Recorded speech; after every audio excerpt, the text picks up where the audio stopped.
할렐루야. 아멘. 수요방 헌신 예배 자리에 나오신 여러분을 주님의 이름으로 환영하고 축복합니다. 하나님과의 이 만남의 시간, 예배의 시간, 우리가 기대하고 고대하는 시간이죠. 저희가 기대하고 고대하는 것만큼 주님께서도 이 시간을 귀히 여기시고 또 기대하고 계실 것입니다. 이 시간을 찬양으로 시작하며 주님께 우리의 마음을 올려드리며 더 깊은 예배의 자리로 나가기 소망합니다. 함께 찬양하시겠습니다.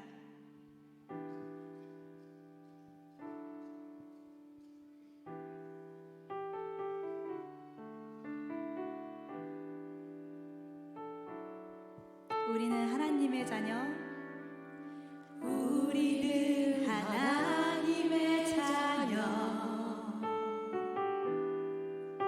주 사랑 안에 우리 거할 때 주님 나를 사랑하신 것 같이 우리도 서로 사랑할 수 있네. 아멘. 우리는 주의 몸된 교회, 모든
주가 거하신 성전이 되네.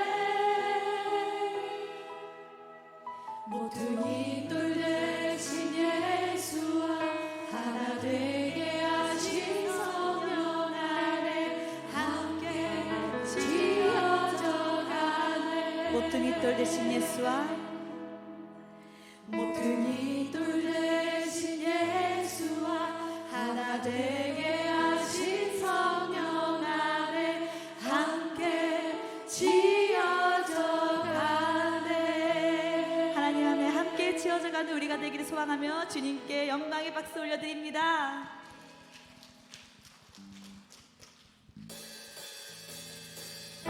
함께 박수 치시면서 온 세상을 위하여 일하신 그 주님의 놀라운 능력과 주님의 그 일하심을 우리가 증언하며 증인으로 살아가기를 소망합니다. 함께 고백하시겠습니다.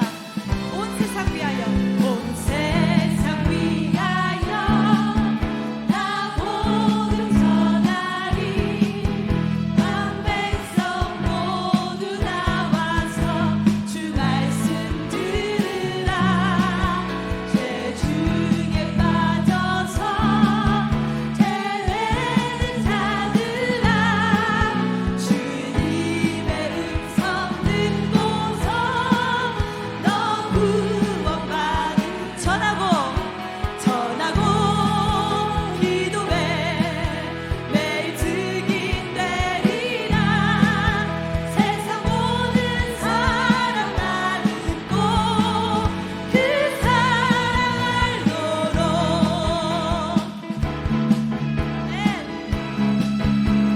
온 세상 위하여 온 세상 이 복음 전하리. 이 복음 전하리. 저 죄인 회개하고서 주 예수 믿으라. 이 세상 구하여 주 돌아가신 것 나 증거하지 않으면 그 사람 모르. 전하고 기도해 전하고 기도해 매일 증인 되리라. 세상 모든 사람 나 듣고 그 사람. 목소리 한번 찬양합니다. 온 세상 위하여 온 세상 위하여 주 은혜 임하니. 주 은혜 임하니. 주 예수 이름 힘입어 이 복음 전하자. 먼 곳에 나가서 전하지 못해도 나 어느 곳에 있는지 늘 기도 입술. 아멘. 전하고 기도해 매일 증인 되리라. 세상 모든 사람 나 듣고 그 사랑을. 전하고 기도해 전하고 주님의 증인이 되겠습니다. 매일 증인 되리라. 세상 모든 사람 다 듣고. 마지막으로 선포합시다. 전하고 기도해 전하고 기도해 매일 증인 되리라. 세상 모든 사람 다 듣고 그 사랑을 노로. 아멘. 주님의 그 놀라우신 사랑을 전하는 증인이 되겠습니다.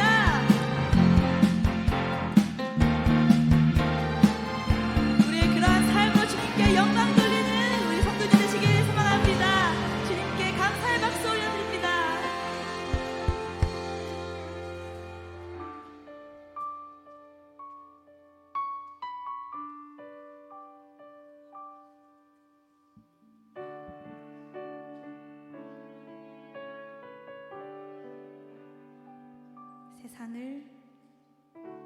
세상을 구원하기 위해 흘려야 할 피가 필요하다면 죄인을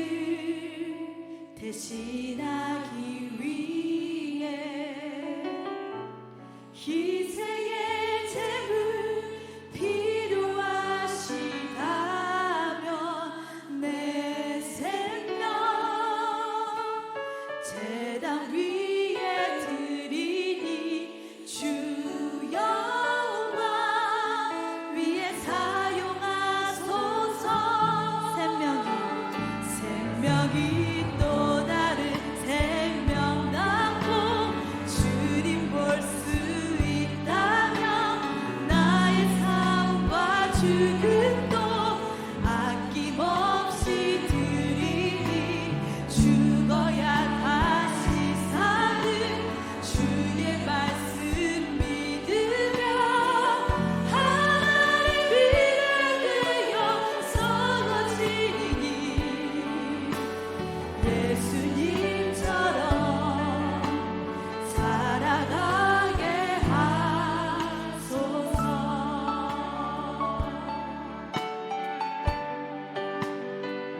세상을 구원하기 위해 흘려야 할 피가 필요하다면 죄인을 대신하기 위해 희생의 제물 필요하시다. 내 생명 제단 위에 드리니 주 영광 위에 사용하소서. 생명이 또 다른 생명 낳고 주님 볼 수 있다면 나의 삶과 죽음도 아낌없이 드리니 죽어야 다시 사는 주의 말씀 믿으며 하나님 일을 되어 썩어지니 예수님처럼 살아가게 하소서. 길 잃어 지친 양을 찾아 마음 상해 이리저리 헤매이는 한 영혼 찾아 아파하는 예수님 마음 내게 주옵소서. 십자가 온 세상 위한 그 희생 눈물로 그 길 가게 하소서. 생명이 또 다른 생명 낳고 주님 볼 수 있다면 나의 삶과 죽음도 아낌없이 드리니 죽어야 다시 사는 주의 말씀 믿으며 하나님 일을 되어 썩어지니 예수님처럼 살아가게 하소서. 생명이 또 다른 생명 낳고 주님 볼 수 있다면 나의 삶과 죽음도 아낌없이 드리니 죽어야 다시 사는 주의 말씀 믿으며 하나님 일을 되어 썩어지니 예수님처럼 살아가게 하소서. 세상을 사랑하신 하나님 아버지, 그 하늘의 미랄이 필요하시다면은 우리가 그 주님의 부름에 순종하는 용기를 허락하여 주시옵소서. 순종이 제사보다 낫다 하신 주님, 우리의 섬김이, 우리의 때로는 인내가 주님의 영광의 되기를 소망합니다.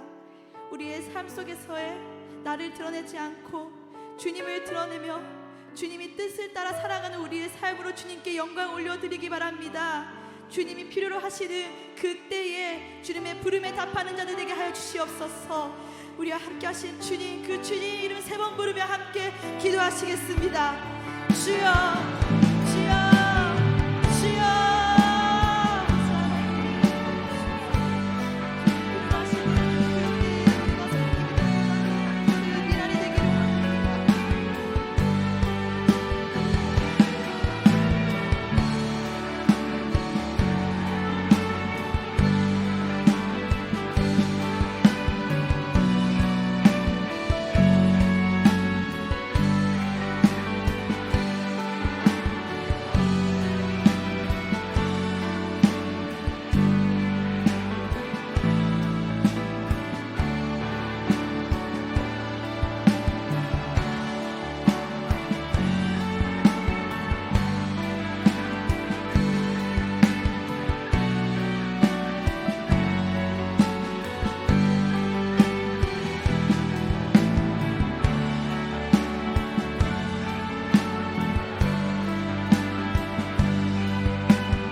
그러므로 너희는 가서 모든 민족을 제자로 삼아 아버지 아들과 성령의 이름으로 세례를 베풀고 내가 너희에게 분부한 모든 것을 가르쳐 지키게 하라.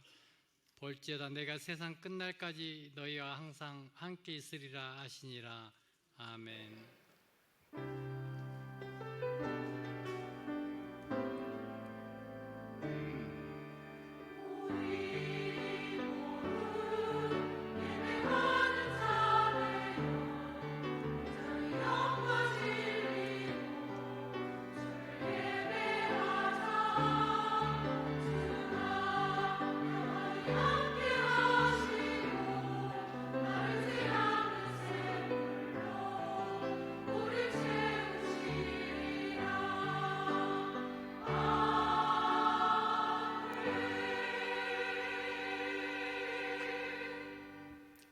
존귀하신 하나님, 무더운 열대야 속에서도 저희들을 보호하시고 이 시간 성교부 헌신 예배로 하나님께 찬양과 영광을 올려드려오니 우리 예배를 받아 주시옵소서. 주님의 뜻이 계셔서 56년 전 하옥동교회를 세우시고 한란과 역경 가운데서도 지금까지 지켜주시고 보호하여 주심에 감사를 드립니다. 이 시간 김명환 선교사님을 통해서 하나님의 귀한 말씀 전하실 때 새롭게 다짐하는 시간이 되게 하옵소서. 예수 그리스도의 이름으로 기원하옵나이다. 아멘.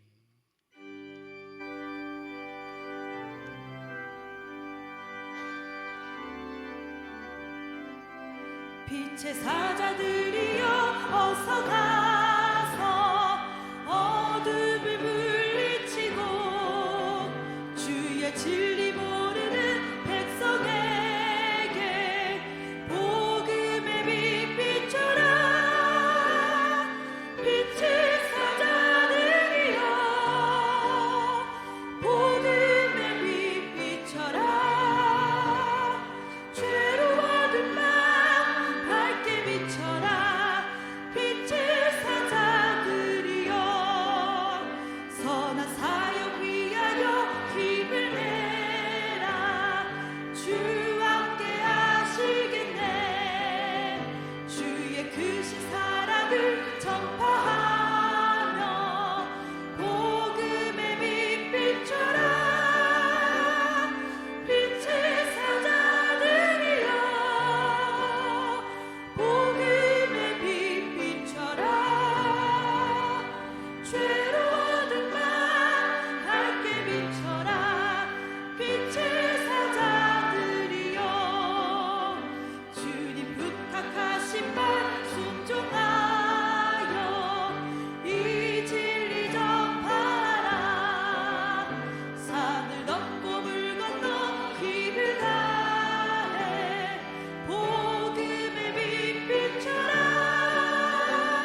서남북 어디나 땅끝까지 주님만 의지하고 눈 어두워 못 보는 백성에게 복음의 빛비춰라.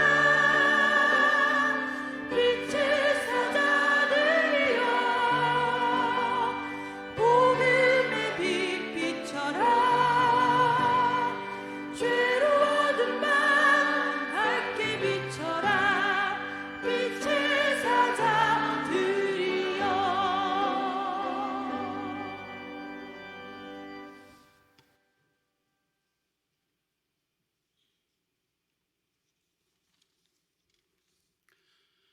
사랑이 많으신 하나님 아버지 감사합니다. 예수 그리스도의 십자가의 보혈로 말미암아 하나님 앞에 나올 수 있는 길을 열어놓으시고 하나님을 아버지라 힘차게 부르며 기도할 수 있게 하심을 참 감사합니다. 이 시간에도 주의 보혈에 의지하여 나아갑니다. 화곡동교를 사랑하시어 선교의 꿈을 꿈게 하시고 영혼구원의 사명을 잘 감당할 수 있도록 세계선교위원회 헌신예배를 드립니다. 하나님, 저희들 주님의 사랑과 은혜를 먼저 잊고 깨달았음에도 이런저런 핑계로 나태해지고 게을러져 주님의 사랑을 알지 못함을 회개하고 용서하니 용서하여 주십시오. 회복시켜 주시옵소서. 오늘 이 예배를 통해 주님의 십자가 사랑을 다시 한번 마음에 새깁니다. 여기에 모인 모두가 한마음 한뜻으로 주님의 전신갑주를 입고 힘차게 나아가는 화곡동교회가 되게 하여 주시옵소서. 저희가 항상 영적으로 깨어있어 주님의 시선과 마음이 향하는 곳에 저희 마음과 손길이 향하게 하시고 저희 화곡동교회가 주님의 뜻대로 올바로 사용해 주시도록 하시옵소서. 그리고 또한 저희가 성숙한 그리스도인으로 살아갈 수 있도록 하시옵소서. 코로나와 교회 내부 사정으로 6년간 해외 단기 선교를 못함을 통해 자복합니다. 하나님의 복음을 전하라는 사명을 저희들이 안위와 교회의 내부 문제로 우선시하였습니다. 하나님을 경외하며 더욱 사랑하게 하시고 우리가 하나 되어 나아가 교우를 가족처럼 사랑하게 하옵소서. 주님의 말씀을 붙잡고 사는 저희들 성령님의 뜻대로 살아가는 저희들이 되게 하옵시고 저희 영혼을 건강하고 걱정 없게 항상 책임져 주옵소서. 저희 성도들은 주님의 세운 한경국 후임 목사님과 목회자들, 리더들을 더욱 잘 섬기고 하나 되어 영혼구의 사명을 잘 감당하는 복된 사랑의 공동체가 되게 하여 주시옵소서. 우리나라를 지금까지 성장시켜 주신 하나님 너무 감사합니다. 세계 곳곳에서 주님을 찾고자 하나 핍박과 환난 속에서 고통받는 사람들, 주님을 알지 못하는 불쌍한 영혼들에게 복음이 전파되어 하나님의 사랑을 깨닫고 하나님이 나라의 소망을 품는 빛의 자녀로 살게 하여 주시옵소서. 저희 주위에는 일본, 중국, 러시아, 북한, 미국 등 강대국 속에 하나님의 은혜 속에 세계 속에 한국이 되어 있습니다. 171개국 2만 1000명의 선교사를 보낼 수 있도록 허락하여 주셔서 감사하며 우리 교회도 74분의 선교사님을 후원하고 있으며 주님의 복음을 더욱 전하는 교회가 되게 하옵시고 각자의 사역지에서 하나님의 나라 확장을 위해 십자가 소명 감당하고 있는 선교사님들에게는 하나님의 위로와 보호하심 속에 그들이 헌신이 큰 열매 맺는 삶이 되도록 인도하여 주시옵소서. 저희 교회가 복음을 더욱 전하는 교회가 되어 화곡동교회가 더 이상 어려움에 처하지 않고 주님의 말씀을 의지하며 열방선교에 앞장서 주님만 바라보고 나아가게 하여 주시옵소서. 오늘 스리스에서 하나님의 일을 열심으로 하시는 김명환 목사님께서 유대인 한 사람을 만나니라는 제목으로 말씀을 전하실 때 성망충만하게 하시고 영육간의 강건함을 허락하시어 주님의 주신 사명을 통해 하나님의 영광을 위해 크게 쓰임받는 하나님의 일꾼이 되게 하여 주시옵소서. 말씀을 전하는 저희들도 큰 은혜를 허락해 주시옵소서. 찬양을 드리는 살롬 찬양단과 아가페 찬양대를 축복하셔서 즐거움으로 찬양하게 하시고 찬양을 듣는 저희들도 큰 성령의 은혜를 받게 하옵소서. 교회 안팎에 수고하시는 분들이 항상 축복하여 주시고 섬기는 모든 이에게 육신을 항상 보살펴 강건하게 하시옵소서. 이 모든 말씀 감사함을 드리며 예수님 이름으로 간절히 기도드립나이다. 아멘.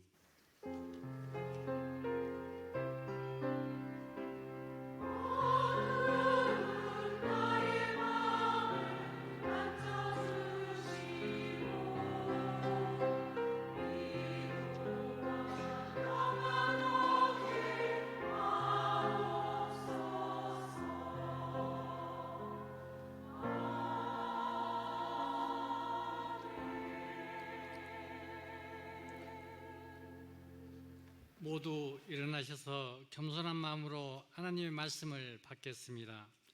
오늘 우리에게 주실 하나님의 말씀은 사도행전 18장 1절에서 5절 말씀입니다. 제가 봉독에 올리겠습니다.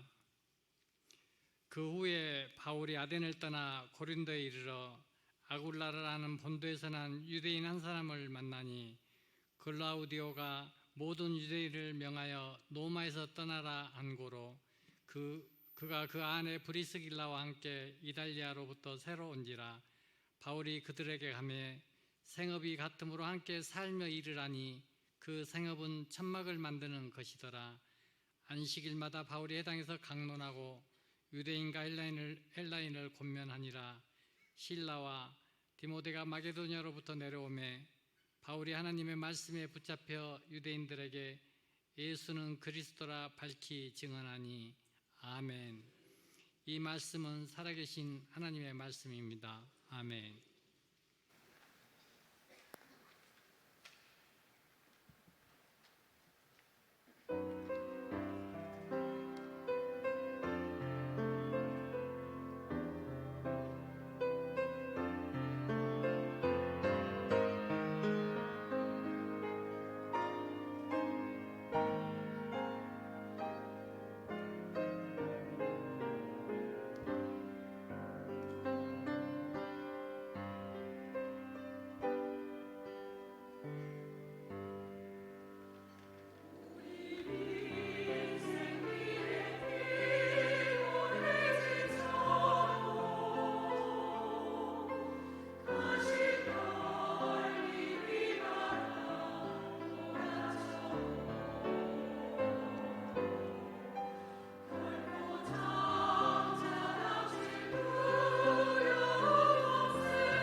아멘.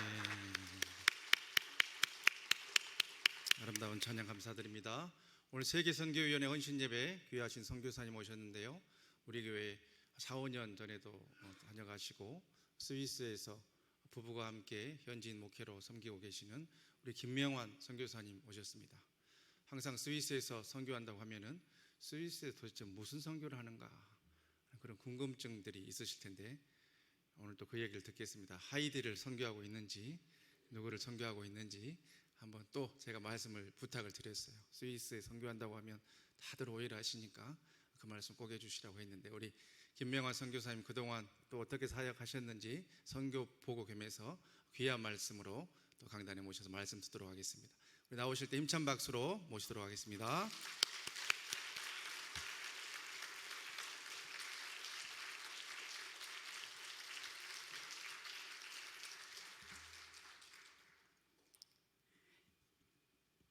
스위스에서 하이디를 목회하고 있는 김명환 선교사입니다.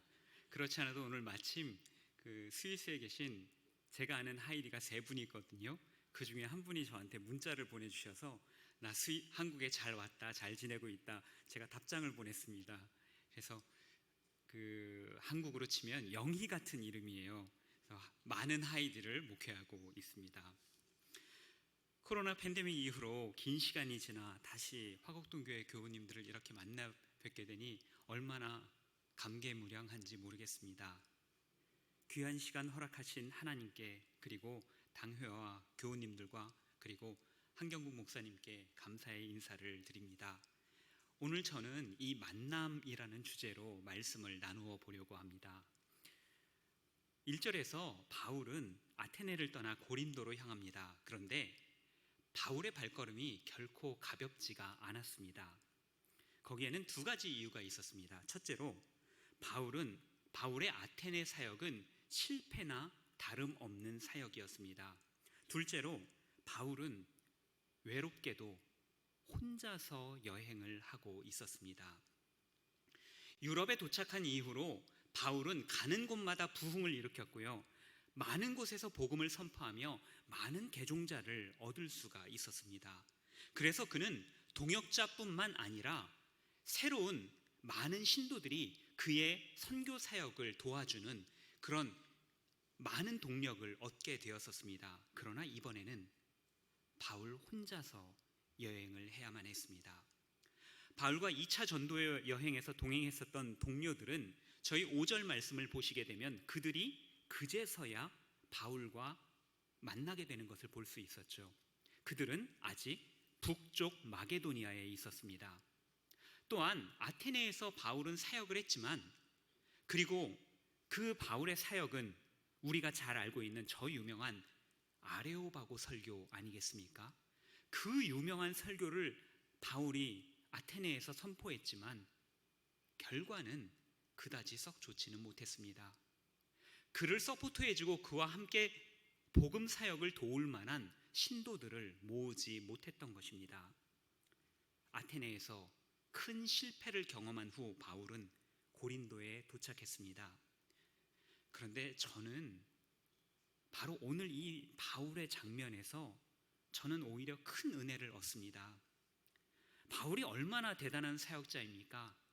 성경의 절반, 신약 성경의 절반을 썼고요, 그의 전도로 인해서 유럽의 역사가 바뀌었다고 하지 않습니까? 그런데 그 바울도 실패할 때가 있습니다. 사역의 열매라는 것이 반드시 사역자의 능력에 좌우되지 않는다는 것을 보여주는 것입니다. 사역의 열매는 어디에 달려 있습니까? 하나님께 달려 있습니다. 하나님께서 하시는 일입니다. 우리의 열매가 작다고 낙심할 필요가 없습니다. 하나님께서 우리의 중심을 보고 계시며 우리의 모든 과정을 알고 계시기 때문입니다. 바울은 힘든 발걸음을 옮겨서 고린도에 도착했습니다. 든든한 후원자도 없었고요, 함께하는 동역자도 없었습니다. 당시 고린도 인구가 60만 명에 육박했다고 이야기를 합니다. 이것은 헬라 세계에서 가장 큰 도시였습니다. 강서구 인구가 제가 조사해보니 58만 명이라고 합니다. 당시 고린도가 그 고대 세계에서 강서구보다 더 큰 인구를 가지고 있는 그런 도시였다는 것입니다. 홀로 고린도에 도착한 바울은 천막 짓는 일을 시작하였습니다. 당시 유대인들은 직업과 상관없이 먹고 살만한 기술을 하나씩 배워야만 했습니다. 바울에게는 천막 짓는 기술이 있었어요. 바울은 고린도에서 가난한 기술자로서 홀로 생계를 유지해야만 했습니다. 그리고 안식일에만, 자신이 일을 할 수 없는 안식일에만 복음을 전하였습니다. 고린도에서 힘겹게 사역을 시작한 바울을 위하여 하나님께서는 놀라운 선물을 준비하고 계셨습니다. 아굴라와 브리스길라라고 하는 부부를 만나게 하신 것입니다. 본문 2절과 3절의 말씀입니다. 아굴라라 하는 본도에서 난 유대인 한 사람을 만나니 글라우디오가 모든 유대인을 명하여 로마에서 떠나라 한 고로 그가 그 안에 브리스길라와 함께 이탈리아로부터 새로 온지라. 바울이 그들에게 가매 생업이 같으므로 함께 살며 일을 하니 그 생업은 천막을 만드는 것이더라. 아멘. 브리스길라와 아굴라는 바울과 여러 가지 공통점이 있습니다. 첫째로 그들은 그리스도인이었죠. 유대인 그리스도인이었습니다. 둘째로는 이들 모두가 열정적인 복음 전도자였습니다. 세 번째로는 이들은 모두 천막 짓는 기술을 가지고 있던 사람들이었습니다. 고린도에서 유대인들을 만나는 일은 어려운 일이 아니었죠. 당시 로마 세계 전체에 유대인들의 비율이 무려 10%나 됐습니다. 그들은 로마 전역에 퍼져서 살고 있는 것이 아니라 주로 거점 도시에 살고 있었기 때문에 헬라 세계 최대 도시였던 고린도에는 유대인들이 많을 수밖에 없었습니다. 그러나 유대인들 중에 그리스도인들 숫자는 상당히 적었죠. 얼마 안 되는 그 유대인들, 또한 그 중에서도 그냥 그리스도인이 아니라 열정적으로 복음을 전하려는 그런 사람들은 얼마나 됐겠습니까? 또 그 중에서 마침 생업이 같아서 함께 동역할 수 있는 사람은 또 얼마나 적었겠습니까? 그러나 하나님께서는 이들을 기가 막히게 만나게 하셔서 함께 동역하게 하시고 동업하게 하시고 함께 복음을 선포하게 하셨습니다. 기가 막힌 만남을 통하여 바울과 아굴라와 브리스길라는 평생의 동역자가 되었습니다. 이 브리스길라와 아굴라에 대한 평가는 로마서 16장을 보게 되면 자세히 등장합니다. 로마서 16장 3절과 4절 말씀입니다. 너희는 그리스도 예수 안에서 나의 동역자들인 브리스가와 아굴라에게 문안하라. 그들은 내 목숨을 위하여 자기들의 목까지도 내놓았나니 나뿐 아니라 이방인의 모든 교회도 그들에게 감사하느니라. 자세한 사연은 등장하지 않지만요, 이들은 바울을 위해 자신의 목숨까지도 내어놓는 그런 모범을 보이는, 그렇게 헌신하는 동역자들이었던 것입니다. 이들이 바울을 지켜준 덕에 교회는 안정을 찾았을 것이고, 그로 인해 이들은 모든 이방인 교회들로부터 감사와 존경을 받는 사람들이었습니다. 1598년 4월 13일 프랑스의 앙리 4세는 낭트 칙령을 선포하였고, 이로써 프랑스 개신교는 종교의 자유를 얻게 되었습니다.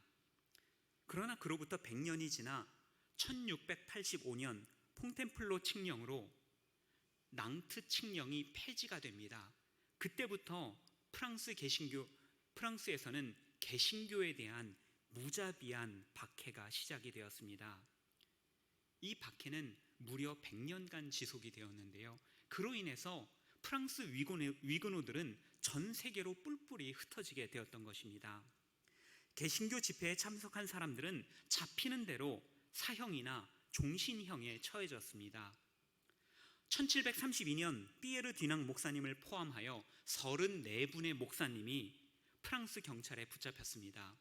프랑스 경찰은 목사님들의 사지를 벌려놓고 바닥에 묶었습니다. 그리고 이들을 방망이로 온몸을 때리는데 모든 뼈마디를 때려서 몸에 존재하는 뼈란 뼈는 모두 박살을 내서 뼈가 부서지도록 때려서 온몸이 곤죽이대로 팬 다음에, 그런 다음에 교수형에 처했다고 합니다. 이것은 무엇을 뜻합니까? 개신교 가지 마라, 그런 식으로 예수 믿지 마라, 우리 카톨릭에 머물러 있어라, 안 그러면 다 이렇게 죽는다, 이런 경고의 말씀이었죠.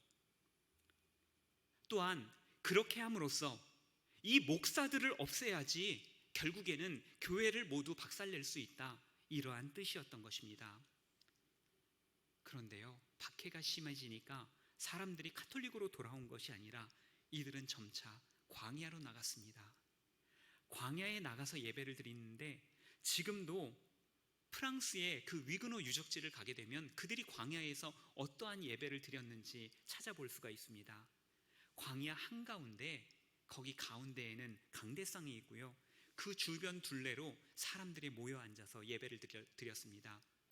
몇몇 집사님들이 높은 곳에 망대를 세워두고 그곳에 올라가서 경찰이 쫓아오나 찾아보는 것입니다. 망을 보는 것이죠. 그러다가 경찰이 오면, 소리를 내면 모두가 이동식 강단을 짊어지고 도망을 치는 겁니다. 그런데요, 강대상이 정중앙에 있었는데 바로 그 둘레로 앉는 자리가 있었겠죠. 그 자리는 장로님들의 자리였습니다. 역시 장로님들이 믿음이 좋아서 목사님 가까운데 앉으시겠지. 아닙니다. 장로님들이 귀가 어두우셔서 거기 앉으셨나? 아닙니다. 프랑스 경찰은 무조건 목회자를 잡으려고 했습니다. 다른 사람들 다 빼고 목회자 한 사람 잡아서 죽이면 이제부터 예배 못 드리니까. 그래서 잡으러 가면 장로님들은 그 주변에 있다가 경찰들에게 대신 잡혀가는 겁니다. 그냥 안겨가지고 나 잡아가시오 해가지고 붙잡혀가면 이 장로님들은 그때로부터 하나님 나라에서 다시 볼 때까지 영영 이별하는 것이죠. 평생 노예선을 타고 그 노예로서 노를 젓거나요, 아니면 종신형을 당하거나 아니면 교수형을 당하거나 그렇게 되었습니다. 그럼에도 불구하고 예배를 지키고 하나님의 교회를 지키고 목회자를 지키기 위해서 서로가 그렇게 헌신하고 함께 교회를 만들어 갔던 것입니다. 그로 인해서 위그노 교회는, 그리고 우리 개혁교회는 지켜질 수가 있었고요, 저희 전 세계 교회 분포도를 보게 되면 세계교회협의회에 등록되어 있는 여러 교단들 중에서 물론 동방정교회가 가장 크죠. 그 다음으로 큰 두 교단이 바로 독일의 루터교회와 그리고 개혁교회입니다. 독일의 루터교회는 대부분 북유럽에 그대로 그 자리에 있습니다. 그런데 이 개혁교회는 무려 1억 명의 회원이 있는데 이 회원이 전 세계에 흩어져 있습니다. 바로 이때의 박해를 피해서 전 세계로 흩어진 사람들이 가는 곳마다 복음을 전하며 개혁교회를 세웠기 때문에 그런 일이 벌어진 것이죠. 이때 교회를 지키던 사람들, 함께 교회를 만들던 사람들, 함께 헌신했던 사람들, 함께 동역했던 사람들이 우리 교회를 지키는 사람이었고 개혁교회를 만들어가는 사람들이었고, 또한 그것이 장로교회가 되고 그것이 오늘날 한국의 우리 장로교회가 된 것입니다. 이 복음이 오늘날 우리에게 전해지기까지 거기에는 수많은 브리스길라와 아굴라가 있었습니다. 그 브리스길라와 아굴라의 헌신 덕분에 오늘 우리는 하나님을 만나고 주님의 복음을 받아들고 하나님의 자녀가 될 수 있었습니다. 하나님께서는 바울에게 브리스길라와 아굴라를 보내주셨습니다. 또한 반대로 브리스길라와 아굴라에게는 바울을 보내주셨습니다. 의도하지 않았던 것처럼 우연한 만남이었지만 그것은 하나님께서 준비하신 은혜의 사건이었습니다. 그리고 그것은 언제나 하나님께서 일하시는 방식입니다. 사도 바울은 1차 전대여행 후 마가라는 사람의 문제로 인해서 자신의 절친이자 동역자였던 바나바와 다투게 되었죠. 그래서 헤어집니다. 바울이 혼자 되었을까요? 하나님께서 그에게 신라를 붙이셨습니다. 디모데를 만나게 하셨습니다. 또한 누가를 만나게 하셨습니다. 그는 평생 병을 짊어지고 사는 사람이었는데 누가를 만나게 하셔서 그의 사역을 보좌하게 했었던 것입니다. 또한 이번에 오늘 본문에서 바울이 신라와 디모데와 떨어져 있을 때 하나님께서는 생업이 같은 브리스길라와 아굴라를 만나게 하셨습니다. 하나님께서는 저와 여러분을 결코 홀로 내버려 두지 않는다는 말씀입니다. 화곡동 교회는 그렇지 않겠지만 유럽의 많은 한인교회들을 보게 되면요, 목회자가 홀로 일하는 경우가 많습니다. 그래서 서로 오해도 많고 상처도 많습니다. 왜 소통하지 않고 상처받으면서 혼자 일하는 것일까요? 그 이유는 외롭기 때문입니다. 정말 마음 터놓고 이야기할 사람이 없기 때문입니다. 브리스길라와 아굴라처럼 목숨 내놓고 서로를 지켜줌하고 너만은 살라고 하면서 함께 붙들어주는 사람이 없기 때문입니다. 오늘 바울도 마찬가지였습니다. 그리고 오늘 이 바울이 고린도에서 깨달아야만 했습니다. 아테네에서의 실패는 아무리 바울이라 할지라도 혼자서는 아무것도 할 수 없다라는 것을 그는 깨달아야만 했습니다. 이후로 바울은 고린도에서 무려 1년 반이라는 긴 시간 동안 사역을 하게 됩니다. 당시 헬라 세계에서 가장 큰 도시, 가장 타락한 도시, 가장 상업적인 도시, 이 복잡한 도시에서 바울은 무려 1년 반 동안 놀라운 복음 전도 사역을 하게 됩니다. 그렇게 할 수 있었던 이유가 무엇이었겠습니까? 바로 그에게 여러 동역자가 있었기 때문입니다. 코로나 이후로 우리 화곡동 교회도 다수의 한국 교회와 마찬가지로 경랑의 시기를 거치셨을 것입니다. 그 힘든 시간을 지나 오늘 이렇게 많은 분들이 함께 모여 예배를 드리니 너무나 가슴이 뭉클하지 않습니까? 오늘 우리가 이렇게 다시 함께 모여 기쁘게 예배할 수 있는 이유가 무엇입니까? 저는 이렇게 생각합니다. 우리 안에 수많은 브리스길라들이 있고 수많은 아굴라들이 있었구나. 그랬기 때문에 오늘 우리가 그 어려움에도 불구하고 다시 만날 수 있구나, 다시 예배할 수 있구나, 다시 찬양할 수 있구나, 그런 생각을 해봅니다. 죄송하지만 옆에 계신 분들 한번 쳐다보시기 바랍니다. 그냥 보시지 마시고요, 사랑의 눈빛으로 한번 보시기 바랍니다. 바로 여러분을 위해서 하나님께서 보내주신 브리스길라입니다. 아굴라입니다. 바울입니다. 이 땅에서 하나님의 뜻을 이루라고 이렇게 함께 모아주신 그러한 주님의 사람들입니다. 한 팀이고요, 한 가족이고요, 한 몸입니다. 독립운동가 김구 선생님은 독실한 기독교인이셨죠. 그분이 남긴 글 중에서 다음과 같은 글이 있습니다. 지옥을 만드는 방법은 간단하다. 가장 가까이 있는 사람을 미워하면 된다. 천국을 만드는 방법도 간단하다. 가까이 있는 사람을 사랑하면 된다. 모든 것이 다 가까이에서 시작된다. 사람들은 누구나 천국을 만들 수도 있고요, 지옥을 만들 수도 있습니다. 여러분 주변에 과연 어떤 분들이 있는지 한번 생각해 보시기를 바랍니다. 믿음의 말을 하는 사람인가? 사랑의 말을 하는 사람인가? 다른 사람들을 칭찬하는 사람인가? 고향을 떠나서 살아가는 우리네 삶과 신앙에 꼭 필요한 사람들입니다. 여러분과 함께 천국을 만들어 가실 분들입니다. 반대로 인간적인 생각만 하는가? 누군가를 미워하며 험담하지는 않는가? 이런 분들은 피하시기 바랍니다. 그분들은 머지않아 여러분들을 험담할지도 모릅니다. 여러분들과 함께 지옥을 만들어 가려는 사람들입니다. 이 땅을 천국으로 만드는 방법이 있습니다. 우리 교회를 천국으로 만드는 방법이 있습니다. 우리 가정을 천국으로 만드는 방법이 있습니다. 그것은 우리가 서로 사랑하는 것입니다. 작은 일에도 서로를 인정해주고 칭찬하는 것입니다. 우리가 서로를 향해서 브리스길라가 되고 아굴라가 되는 것입니다. 조금 부족하면 어떻습니까? 조금 모자라면 어떻습니까?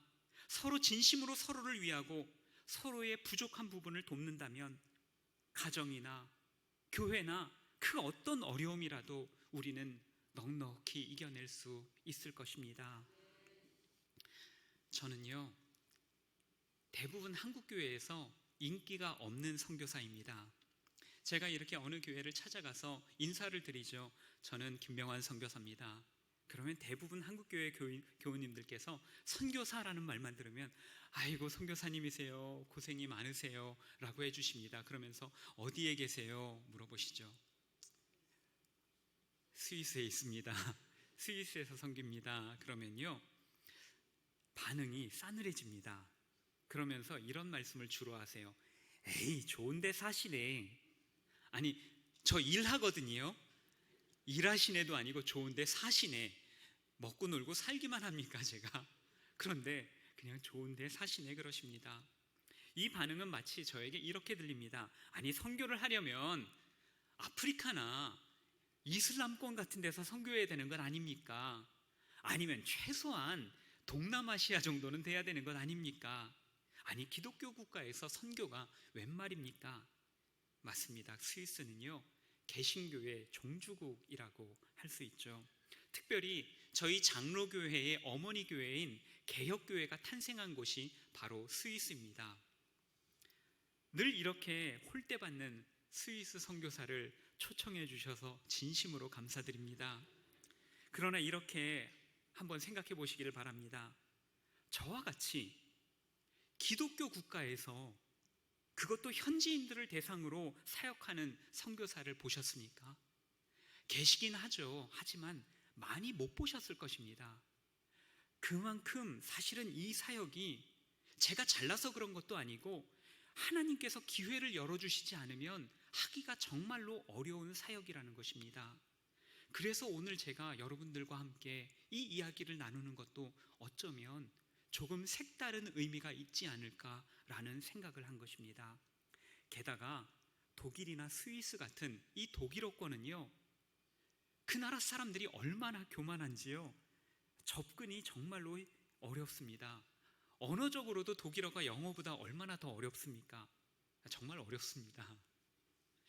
또한 독일어, 이 종교개혁이 시작된 나라이기 때문에 개신교 종주국이기 때문에 우리가 잘 알고 있는 츠빙글리나 칼벤과 같은 신학자들을 배출하고 20세기 들어서 가장 위대한 신학자라고 하는 칼바르트와 에밀 브루너가 가르치던 그런 나라 아니겠습니까? 한국교회는 이들에게 저 제3세계 변방 중에 변방일 뿐입니다. 그렇지만 우리 화곡동 교회가 어떤 교회입니까? 한국 어느 교회보다도 앞장서서 유럽 교회를 위해서 힘써 오셨습니다. 기독교 종주국 우리 어머니 교회가 죽어가는 모습을 가만두고 볼 수 없었기 때문입니다. 그 위대한 결단 덕분에 저도 오늘 이 자리에서 우리 교우님들과 또다시 만나게 되었습니다. 하나님께서 저와 여러분을 함께 만나게 하신 지 무려 11년이 지났습니다. 한번 사진 보여주시죠. 예, 제가 11년 전 후원 받으려고 한국교회를 이 교회 저 교회 문을 두드리는데요, 제가 50교회를 찾아갔습니다. 아는 교회, 모르는 교회, 갈 수 있는 교회란 다 두드려 봤어요. 정말 마음이 어려울 때입니다. 저희 총회에서는 가라고 하고 또 스위스 교회와 교단 간의 협력을 맺어서 우리 대-PCK, 대통합교단의 대표자로 파송되는 거다, 기뻐서 가겠다고 했죠. 그런데 그때부터 선교 후원을 받아야 되는데 스위스 선교사라고 하니 아무도 안 받아주는 겁니다. 그런 저희를 받아준 것이 바로 저희 화곡동 교회였습니다. 지금 보니 저도 저렇게 좋았을 때가 있네요. 당시에 저희는 저희 교단을 대표해서 한인 그리스도인들을 대상으로 한인교회 순회 사역을 하였습니다. 저희 지역을 보시면 저게 스위스 지도인데요, 분홍색 지역이 독일어를 사용하는 스위스입니다. 크기가 전라남북도를 합친 것보다 조금 더 큰 크기가 아닐까 싶습니다. 여기를 저희가 매일 돌아다니면서 특히 주일 같은 경우 오전에는 쥐리히에서 설교를 하고 오후에는 베른에서 설교를 하고 저녁에는 바젤에서 설교를 하고 집에 돌아오면 밤 12시, 11시, 12시가 됐습니다. 그때 당시 저희 아이들이 너무나 조그맸기 때문에 중간에 다 잠이 들었죠. 철이 없던 부모였던 저에게는 아이들 이 닦이는 것도 까먹고 아이들이 자면 그대로 재웠어요, 업어다가. 그러니까 아이들 이가 다 썩더라고요. 그래서 충치 치료도 한참 받고요.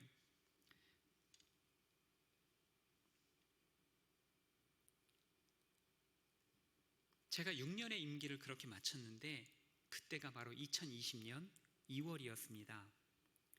그때 무슨 일이 일어났는지 기억하십니까? 2020년 2월, 코로나가 찾아왔습니다. 임기를 마쳤지만 사역지를 떠날 수 없었고 어디로도 갈 수가 없었습니다. 바로 그때 저희가 기도하면서 하나님께서 저희에게 스위스 사람들을 보여주셨습니다. 여기 김명환 목사야, 권선종 목사야, 너희들 있는 이곳 교회를 좀 봐. 이곳 교회가 어떤지 너희 좀 봐. 너희 여기 6년이나 살았다고 하면서 너희 여기가 어떤지 알아? 여기를 봐. 저희 어머니 교회 실상을 보여주셨습니다. 한때 스위스가 전 국민이 그리스도인이었을 때가 있습니다.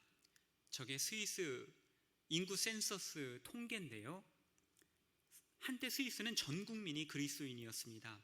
지금 저 예수님의 보혈의 색깔로 되어 있는 저게 숫자는 잘 안 보이십니다만 딱 보셔도 절반쯤 되죠. 저게 개신교 인구 숫자입니다. 1970년, 제일 왼쪽이 1970년 통계인데요. 개신교가 49%, 카톨릭이 47%, 합치면 96%가 크리스천이었습니다. 그런데 지금 현실은 어떨까요? 전에 제가 살던 집 바로 옆에 교회가 있었습니다. 참으로 멋진 교회죠. 사진을 제가 찍었습니다. 제가 사진병 출신이거든요. 그런데 주일에 가보면 약 20분의 어르신께서 예배를 드리십니다. 머리 색깔이 다 하얗십니다.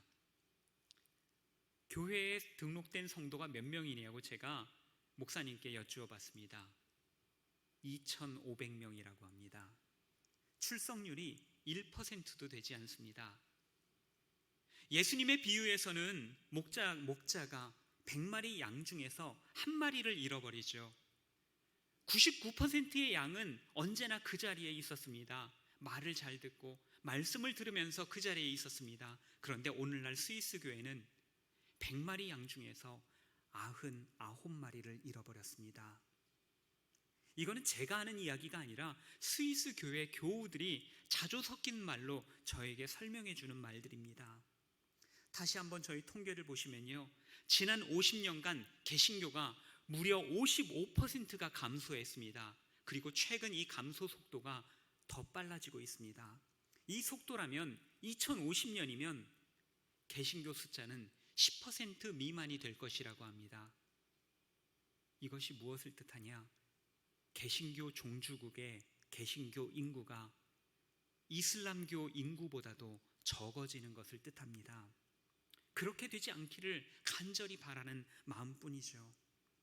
코로나 팬데믹 기간에 예배에 제한이 많아 힘드셨을 것입니다. 그런데요, 스위스에서는 예배 제한이 별로 없었습니다. 왜 그랬겠습니까?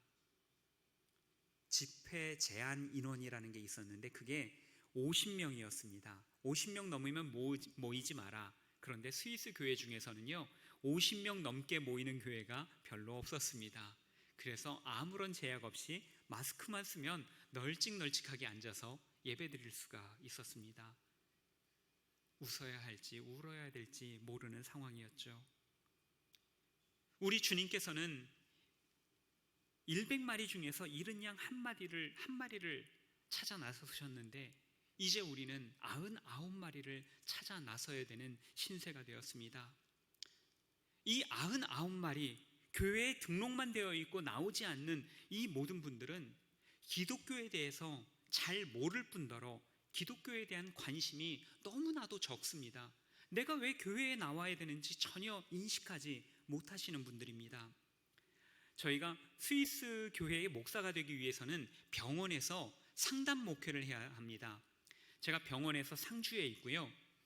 환자들이 입원을 하면 그 환자 목록이 있는데 그 목록에 보면 종교란이 있습니다. 저희 스위스에서는 사람들이 동사무소에 등록할 때 종교를 쓰게 되죠. 그게 병원에 입원하면 다 그대로 전송이 됩니다. 그래서 개신교라고 적혀 있는 사람들 그 목록을 제가 따로 뽑아서 그 병실만 찾아다니는 겁니다.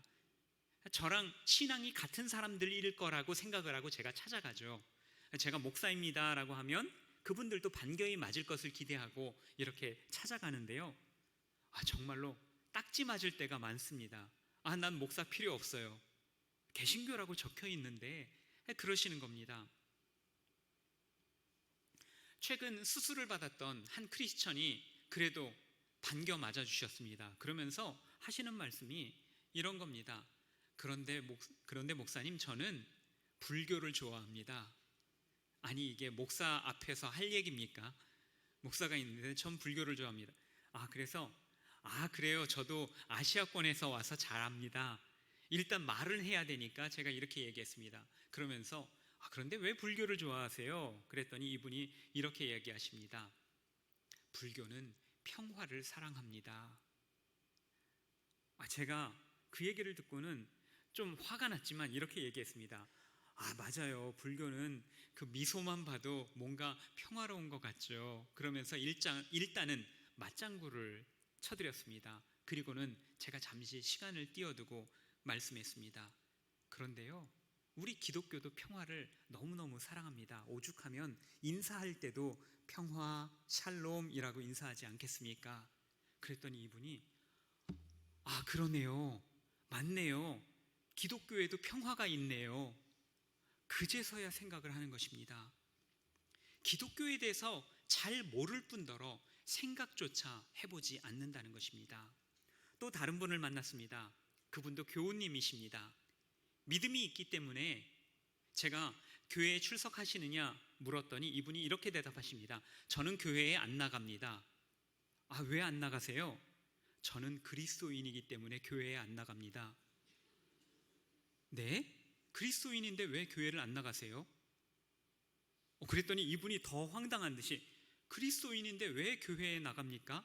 또 그리스도인이 되는 것도 아닌데. 이해가 되십니까? 저희하고는 전혀 사고방식이 다른 분들이었습니다. 제가 이분한테 혹시 제가 기도해도 될까요? 어떻게 기도해 드릴까요? 물어봤습니다. 스위스 목사님들은요, 물어보지 않고 기도하면 큰일 납니다. 종교를 강요했다고 고발당합니다. 그래서 물어봐야 되는데 이분이 기도해 달라고 합니다. 제가 반가웠죠. 모처럼 기도를 하게 됐으니까요. 근데 이분이 저에게 이렇게 이야기를 하십니다. 내가 지금 몸이 아프고 힘드니까 다음 생애에는 건강하게 태어나게 해달라고 기도해 달라고 합니다. 제가 그때 여러 가지를 경험을 했기 때문에 웬만해서는 놀라지 않는데요. 이건 어떻게 기도해야 될지를 모르겠는 것입니다. 한때는 전 국민이 그리스도인이었던 스위스인들은 이제 더 이상 이 귀한 복음을, 이 멋진 신앙을 제대로 알지 못합니다. 반대로 불교나 이슬람교나 다른 여러 종교에 관심을 갖고, 특별히 저희 예배당 입구에 써있는 신천지 아웃, 최근 스위스에 신천지가 그렇게 기승을 부리고 있습니다. 저희가 잘 알고 있는 저희 옆 동네에 독립교단 목사님이 계시는데요, 그 목사님 아들이 신천지에 빠졌습니다. 저희가 한국 사람이니까 이분들이 와서 호소를 하는 겁니다. 이거 어떻게 된 거냐, 뭐라고 얘기해야 되냐, 뭐라고 설명해야 되냐 하면서 목사님과 사모님이 눈물을 흘리십니다. 특별히 이슬람교는 폭발적으로 증가를 하고 있는데요, 이슬람교는 자연 증가가 많죠. 어떤 통계에 따르면 2050년이면 무슬림이 이슬람교가 유럽 최대의 종교가 될 것이다 라는 부정적인 전망을 내놓기도 합니다. 우리 장로교회, 어머니 교회, 스위스 개혁교회의 현실을 보면서 저는 스위스 개혁교회에 우리가 진 복음의 빛, 사랑의 빛을 조금이라도 갚아보자 라고 하는 생각이 들었습니다. 동시에 이런 생각이 들었습니다. 스위스 교회도 한때는 믿음이 있었는데, 열정이 있었는데 특별히 선교에 있어서는 우리보다 200년이나 앞서서 선교에 앞장서던 그런 교회였는데, 그런데 어찌해서 이렇게 됐을까? 혹시라도 우리 한국 교회도 이 길을 따라가는 것은 아닌가 하는 겁이 덜컥 났습니다. 그래서 저는 스위스 교회가 다시 생기를 얻는 것을 보고 싶었습니다. 그들이 다시 살아나는 것을 본다면 저는 한국 교회에 대해서도 소망을 품을 수 있지 않을까 생각을 했습니다. 그래서 저는 우리 어머니 교회를 살리고 싶었던 것입니다. 그러나 그렇게 결심하고 나서부터, 그때부터 모진 고난이 시작이 되었습니다. 그 콧대 높은 스위스 교회가 저희 부부 사역자를 반겼겠습니까? 어서 오십시오, 반갑습니다, 그랬겠습니까? 이 변방 중, 기독교 변방 중에 변방인 한국에서 목사라고는 하는데 자기네들은 모르겠다는 겁니다. 그래서 저는 저희 교단을 소개해야 됐고요, 그리고 학교를 소개해야 됐고요, 졸업장을 다 영문으로 번역해서 제출을 하고, 심지어 저희 성적표까지, 우리는 심지어 성적도 좋았다, 하소연을 했습니다. 서류를 두고 가라고 하고서는 그 서류를 책상 위에 올려놓고 6개월 동안 쳐다도 보지도 않는 것입니다. 저희가 계속 전화를 하면서 어떻게 됐냐, 무슨 진척이 있느냐, 또 한 사람만 찾아간 것이 아니라 이 부서 저 부서, 이 교회 저 교회 찾아가면서 만방으로 우리가 스위스 교회를 섬기고 싶다 이야기를 했습니다. 죄송한 표현입니다만 정말 맨 땅에 헤딩하는 일이었습니다. 그러다가 반년 만에 기적과 같은 일이 벌어졌습니다. 저희가 3년을 훈련을 받으면 스위스 개혁교회 목회를 하는 것을 허락하겠다는 것입니다. 제가 이래봬도요, 목사 안수를 받은 지 21년이 됐습니다. 그런데 다시 전도사 생활을 3년을 훈련을 하라는 것이죠. 그렇지만 저희가 다 그것을 하나님 뜻으로 받고 초심으로 돌아가자, 우리가 다시 처음부터 시작하는 마음으로 해보자 훈련을 시작했습니다. 이때부터 약 3년간 계속 코로나 기간이죠. 저희 인생의 가장 어두운 터널을 통과해야만 했습니다.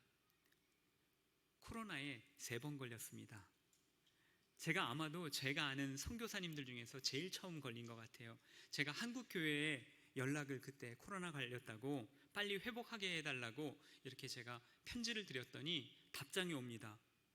목사님, 제가 아는 사람 중에서, 선교사님, 제가 아는 사람 중에서 처음 코로나에 걸렸어요. 너무 신기해요. 어때요? 마치 동물원 모가 된 듯이 그런 메일도 많이 받았습니다. 미각을 잃고 후각을 잃었습니다. 그러니까요, 뭐 혀를 씹는지 입을 씹는지 전혀 느낌은 아프죠. 아픈데 감각이 없으니까 계속 그러는 겁니다. 상한 음식도 먹고 배탈도 나고요. 한국에는 방문할 수가 없었고, 훈련을 받다 보니 아무런 사역을 할 수 없었고, 사례비도 없었습니다. 가난과 싸우고 외로움과 싸우고 병마와 싸우는 시간이었습니다. 지금 생각해봐도 세계에서 물가가 가장 비싼 도시에서 선교 훈련생으로 3년을 버틴 것이 얼마나 놀라운 기적인가 생각하게 됩니다. 저희 스위스가요, 쭈리히가 빅맥 지수, 각 나라마다 햄버거 값이 얼마냐 똑같이 비교한 지수가 있죠. 10년 넘게 세계 1위입니다. 여러 번 말씀드렸지만 두부 한 모가 9,000원이고요, 버스 한 번 타는데 8,000원입니다. 병원에 가면 의사 선생님이 질문이냐고 물어보죠. 그러면 이건 어때요? 저건 어때요? 질문 드리면 친절하게 답을 해주십니다. 그리고 나서 그 다음에 집에 청구서가 날라오는데 질문 하나 6만 원, 두 번째 질문 4만 5천 원, 질문 하나당 4만 원에서 6만 원을 받습니다. 이제부터는요, 병원 가시면, 혹시 병원 가실 때, 안 가시면 좋겠지만 병원 가시면 의사 선생님한테 꼭 질문 2가지씩 하세요. 그러면 스위스로 치면 10만 원씩 버시는 겁니다.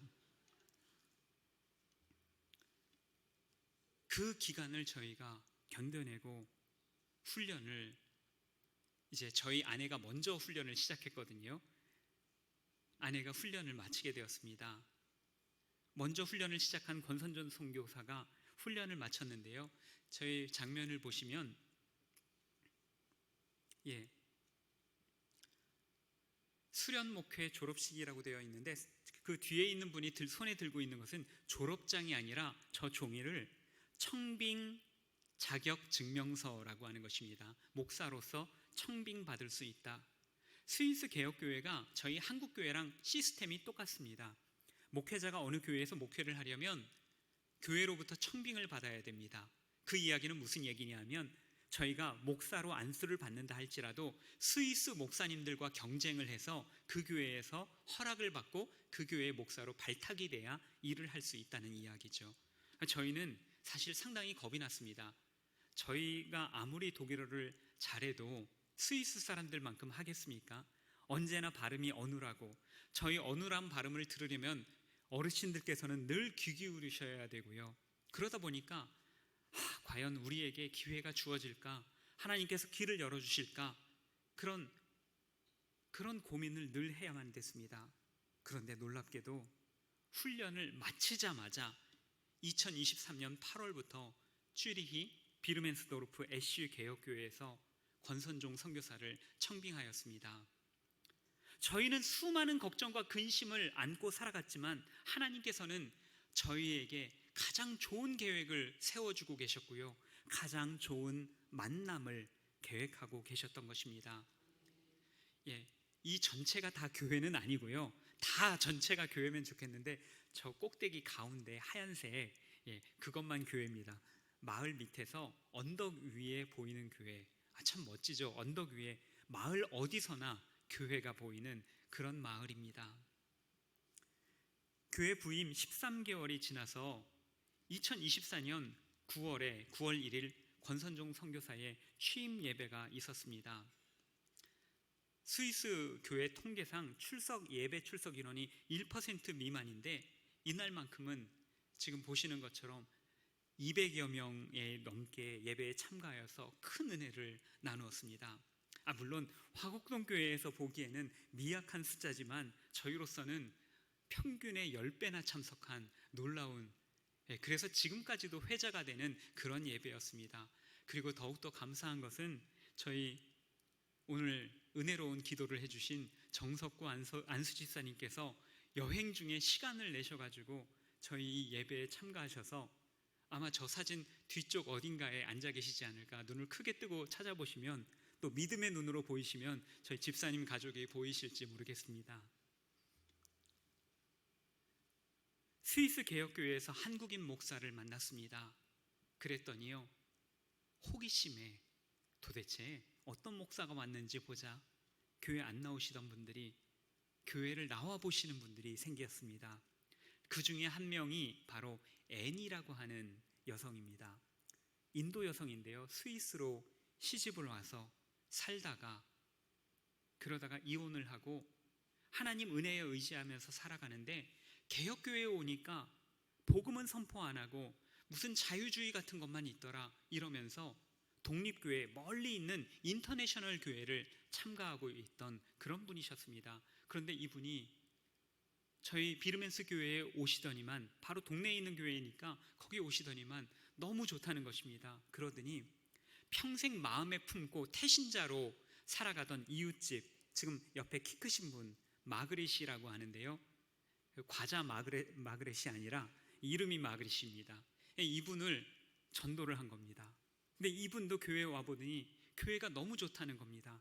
그래서 이분들이 새신자인데도 이제는 가장 열심히 나오는, 그리고 예배 때 성경 봉독하고 기도하고 이런 봉사까지도 하시면서 이제 브리스길라와 아굴라가 되어가고 계십니다. 최근 스위스에도 한국 문화 열풍이 불고 있습니다. 스위스가 알프스가 있다 보니까 유럽의 산간, 유럽의 강원도 같은 그런 느낌이 있습니다. 그래서 새로운 트렌드 문화가 조금 늦게 들어오는 경향이 있어요. 그러니까 한국 문화 열풍도 서서히 불고 있는 거죠. 그런데도 요즘에 K-팝 열풍, K-드라마 열풍, K-푸드 열풍이 불어오고 있습니다. 저희 아이들이 학교 갔다가 지겹다고 그래요. 뭐가 지겹냐? 친구들이 한국말이라고 하면서 하는데 발음이 너무 후지다는 겁니다. 그동안 저희가 독일어 발음 후지다고 그렇게 야단을 맞아왔는데 이제는 저희가 너네들 한국말 왜 이렇게 못해? 이제는 저희도 야단을 칠 수 있는 겁니다. 이 K 열풍에 이어서 이제는 K 영성, K 믿음이 들어가야 할 차례입니다. 어느 한 한국 교회가 그 청년부를 보내서 저희 비르멘스도르프에서 양로원에서 부채춤을 했습니다. 복음 전도를 위한 그런 행사였는데요. 부채춤을 이렇게 화려하게 추고 나니까 사람들이 여기에 홀딱 반해가지고요. 교회 신문이 아닌 지역 신문사에서 찾아 나와서 저렇게 신문에 대문짝만하게 기사를 실어주었습니다. 한국의 청년들이 자기가 사비를 들여서 스위스에 와서 이렇게 공연을 해주고 갔노라 하고요. 지난해 12월 둘로스 남성 합창단이 스위스에서 찬양을 하고 싶다며 저에게 연락을 해왔습니다. 바로 저분들이 지금 찬양을 하고 있는 곳이 그로스 민스터라고 하는데요. 바로 저 교회가 츠빙글리가 종교개혁을 일으켰던 500년 전에 종교개혁을 시작했던 바로 그 교회입니다.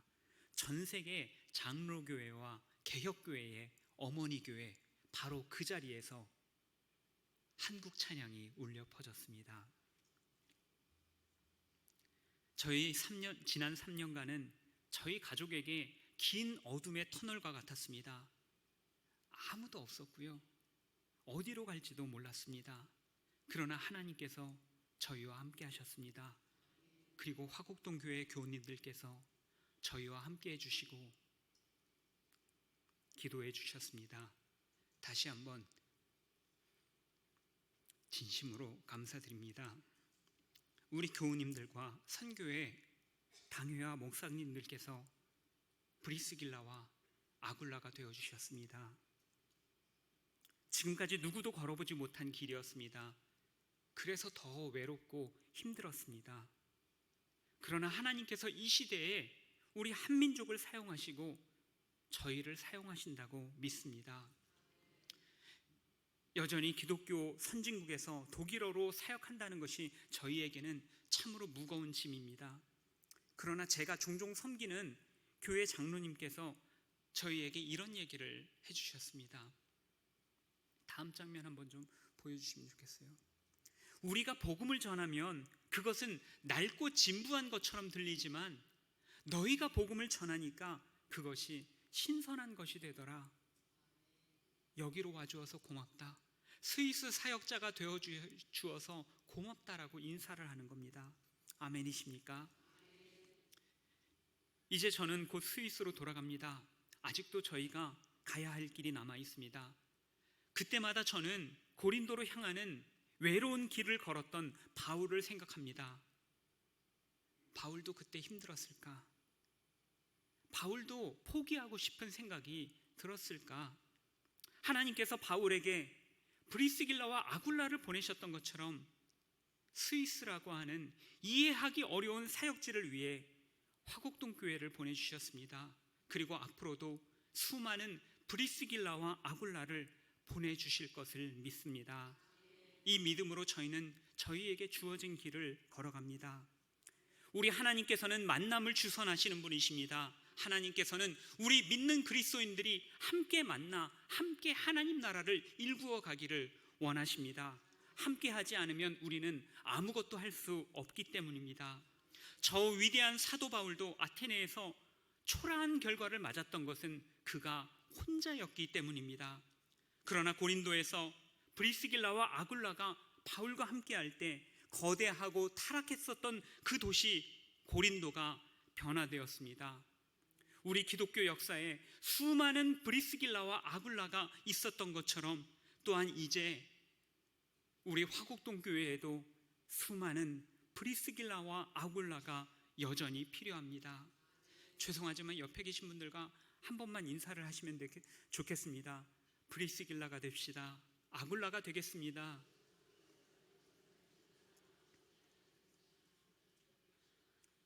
우리 모두가 브리스길라가 아굴라가 되고 바울이 되고, 목사님은 장로님을 지키고 장로님은 안순 집사님과 권사님을 지키고 권사님과 안수 집사님은 교우님들을 지키고, 또 반대로 교우님들은 우리 목사님을 지키고, 서로 사랑하고 품어주고 지켜주며 우리 가장 가까운 곳에서부터 하나님의 나라 천국을 일구어 갈 수 있는 우리 화곡동교회 되기를 바랍니다. 그리고 그 만드시는 아름다운 천국, 저 멀리 있는 스위스에도 함께 나누어 주셔서 함께 브리스길라와 아굴라로 섬겨나갈 수 있기를 간절히 바랍니다. 기도하겠습니다. 바울이 바나바와 마가를 잃었을 때 하나님께서는 젊은 디모데와 의사 누가를 만나게 하셨습니다.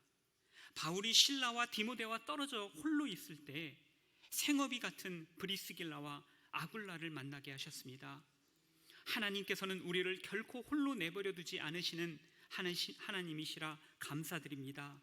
이 만남을 통하여 서로의 부족함을 채우고 완전한 대로 나아가라 말씀하시니 감사드립니다. 오늘 이 귀한 공동체에서 함께 예배하게 하시니 감사드립니다. 주님께서 허락하신 이 공동체 통하여 하늘의 신령한 복 누리고 나누는 저희 모두가 되게 인도하여 주시옵소서. 예수님 이름으로 기도드립니다. 아멘.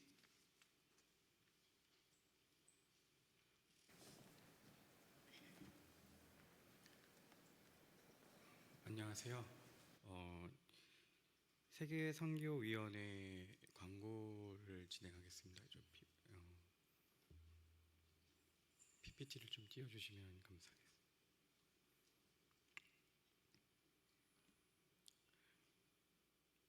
우선 저희 세계 선교위원회는 저희 하는 일은 이제 선교사 및 단체 후원 및 관리 를 진행하고 있고요. 지금 이제 파송 선교사 60명, 또 협력 선교사님 14명, 그리고 저희 또 하는 일은 각 단체 선교 편지를 관리를 하고 있고요. 그다음에 선교사님 방문 시 이렇게 안내를 들어와 드리고 있습니다. 그리고 선교 행사가 있을 때 선교 행사를 진행하고, 저희 단교 선교 있게 되면 그 교육과 지원을 하게 됩니다. 다음으로 세계 선교사 후원 지역이고요. 파송 선교사는 이제 중남미 쪽에 있고, 또 아시아, 유럽, 오세아니아, 아프리카, 아시아 해서 합쳐서 총 60명을 선교하고 있습니다. 세 번째로 선교사님과 소통은 저희가 메일과 카카오톡이나 또 이제 여러 가지 방법으로 이제 진행을 하고 있고요. 그런 부분들에서 이제 지금 저희는 그 메일을 받거나 이제 주시는 것들을 관리를 하고 소통을 하기 위해서 노력을 하고 있고요. 특별히 오늘은 이제 스위스의 김명환 선교사님께서 오셨는데 그 메일 보고 저희도 이제 이렇게 진행되고 있었구나 해서 기도하면서 이렇게 진행하고 있고, 특별히 이제 최근에 있었던 이스라엘이나 이렇게 분쟁 지역 부분에서 이제 선교사님하고 좀 소통을 하면서 어떻게 진행되고 있는지도 저희가 좀 이렇게 여쭤보고 있고, 그래서 이제 선교 편지를 받았습니다. 그래서 하나 소개를 해드리면, 최근 이스라엘 이제 소식 및 기도 제목인데요. 이제 이스라엘 이제 하마스 전쟁이 이제 또 이렇게 계속 진행되다가 이제 종전이 결국 이제 좀 되긴 했는데, 여러모로 이제 많은 힘든 상황이고, 그 믿음이 좀 더 강건해지고 중동에 이제 믿지 않는 분들이 또 마음이 열려서 돌아오는 계기가 될 수 있도록 이렇게 기도 제목을 요청을 하셨고요. 그래서 저희가 이제 이런 부분들을 함께 보면서 함께 기도하고 있는 시간을 갖고 있습니다. 지금 저희가 이제 단기 선교나 이제 이런 부분들을 또 진행을 또 준비를 하고 있는데, 그건 준비가 되면 저희가 또 열심히 또 해서 세계 선교위원회가 또 세계 선교를 또 잘 할 수 있도록 하는 그런 발돋움이 될 수 있는 그런 위원회가 되도록 노력하겠습니다. 감사합니다.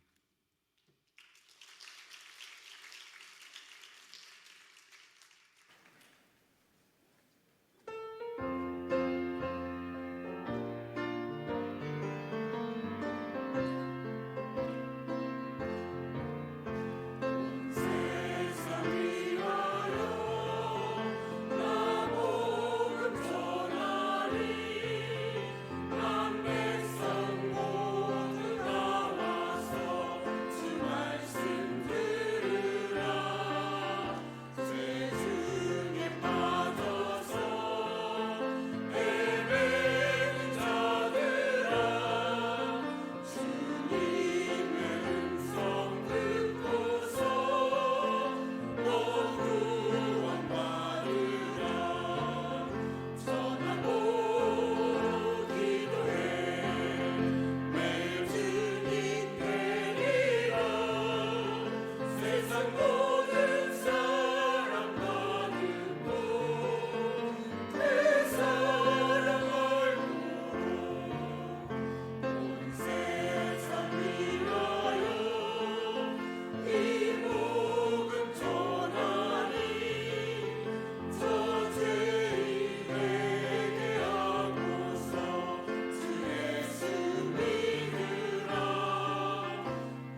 사실상 이제 7월 달에 드렸던 이 예배는 단기 선교 파송 예배로 드려왔었습니다. 코로나 이후로 또 교회 여러 상황상 이렇게 세계선교위원회 헌신 예배로 몇 년째 드리고 있는데, 내년부터는 또 모든 것 회복돼서 단기 선교 파송 예배로 꼭 드리게 될 것으로 믿습니다. 위에서 많이 기도해 주시기를 바랍니다. 또 오늘 김명환 선교사님 오셔서 우리가 왜 스위스를 선교해야 되는가, 저렇게 은혜롭게 볼 수 있는 것에 대해서 큰 감동이 있었습니다. 우리의 어머니 교회 또 위에서 유럽 땅을 위해서도 많이 기도해 주시고, 또 우리 김명환 선교사님, 권선종 선교사님 두 분과 가정을 위해서도 계속 기도해 주시기를 바랍니다. 특별히 또 광고사항이 있습니다. 612목장에 윤종환 집사님 부친 되시고 이혜옥 권사님 시부님께서 별세하셨습니다. 이대 서울병원 장례식장이며 위로 예배를 위해서 예배 후에 바로 출발하도록 하겠습니다. 많은 위로와 기도로 함께 해주시기를 바랍니다. 우리 마지막 결단 찬양 우리 함께 바꾸겠는데요. 우리 세계선교위원회 특송해 주셨던 505장 힘차게 박수를 치면서 찬양하고 우리 축도함으로 오늘 세계선교위원회 헌신 예배 마치도록 하겠습니다. 505장 찬양하겠습니다.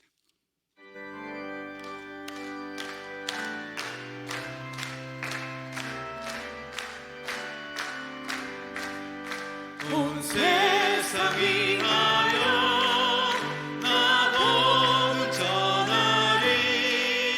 만 백성 모두 나와서 주 말씀 들으라.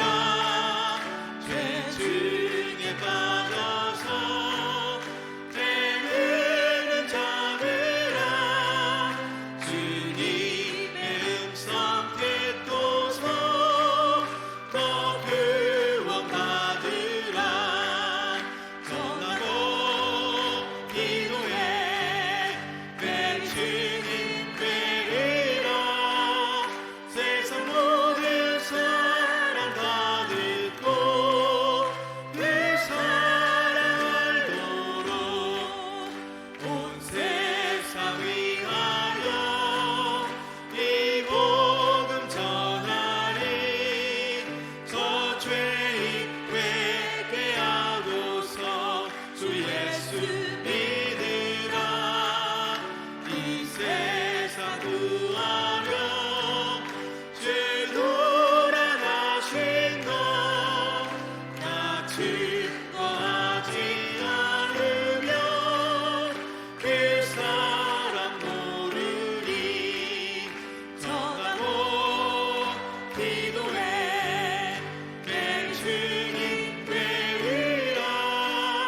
세상 모든 사람 다 듣고 그 사랑 알도록 온 세상 위하여 주 은혜 임하니. 주 예수 이름 힘입어 이 복음 전하자. 먼 곳에 나가서 전하지 못해도 나 어느 곳에 있든지 늘 기도 입술이. 전하고 기도해 내 주님 되리라. 세상 모든 사랑 다 듣고 그 사랑 알도록. 이제는 땅 끝까지 이르러낼 증인이더라 말씀하신 우리 구주 예수 그리스도의 은혜와 독생성자 예수님 피조물의 껍질 입으셔서 우리를 위해서 성육신시켜 주신 우리 구주 하나님 아버지 극진하신 사랑하심과 오늘도 우리 삶의 참된 위로자가 되어주시는 보혜사 성령님 감화 감동 위로운의 충만 교통 교제케 하심이 오늘도 귀한 말씀으로 증거해 주신 우리 김명환 선교사님과 권선종 선교사님 귀한 가정과 모든 사역 예배와 오늘도 세계선교위원회 헌신 예배로 정성껏 준비한 예배로 많은 도전과 은혜를 끼쳐주신 고방주 장로님이야 모든 세계선교위원회 임력원들과 세계선교위원회 구성원들 위해와 오늘도 거룩한 예배에 나와서 마음의 큰 은혜와 도전받고 가든지 보내든지 하는 귀한 선교사의 사명 더 잘 감당하는 귀하고 복된 선교사의 삶을 살아가기로 다짐하는 우리 화곡동교회 모든 영적 식구들과 우리의 개인과 가정과 우리의 생업과 주의 memb든 교회와 이 나라 이 민족 위에 세계 열방 위에 이후로 영원토록 함께 계시옵기를 간절히 축원하옵나이다. 아멘.